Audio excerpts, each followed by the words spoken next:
নমস্কার সবাইকে নতুন একটি ভিডিওতে। আজ কি আমি এসেছি বুধপুরের মন্দিরে। পেছনে মন্দির রয়েছে এবং মন্দিরটিতে কি কি রয়েছে সেসব আপনাদের সামনে তুলে দেবো। সবাই দেখতে থাকুন। মন্দিরে পা রাখতে চোখে পড়ল ভক্তদের ভিড়। যদিও আজ শিবরাত্রি বা শ্রাবণ মাস নয়, তবুও সাধারণ দিনেও এখানে মানুষের ভক্তি চোখে পড়ার মতো। হাতে পুজোর থালা আর মুখে হর হর মহাদেব শব্দ পুরো পরিবেশটাই যেন এক অদ্ভুত পরিবেশে গড়ে তুলেছে। মন্দিরের ঠিক বাইরেই রয়েছে ছোট দু চারটি দোকান।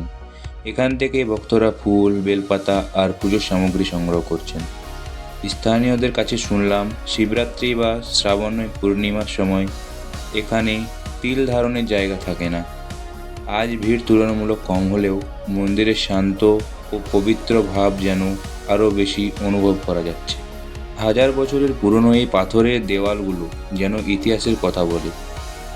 কংসাবতী নদীর তীরের এই নির্জনতা আর মন্দিরের ঘণ্টা সব মিলিয়ে বুধপুরের মন্দিরের এক অনন্য অনুভূতি দেয়।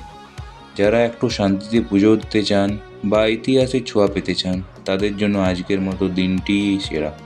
প্রাচীনত্ব আর ভক্তির মেলবন্ধন এই বুধপুর। আমার আজকের এই সফর আপনাদের কেমন লাগলো কমেন্টে অবশ্যই জানাবেন। ভালো লাগলে ভিডিওটি শেয়ার করবেন। দেখা হবে পরের কোনো এক ঐতিহাসিক ঠিকানায়। ধন্যবাদ।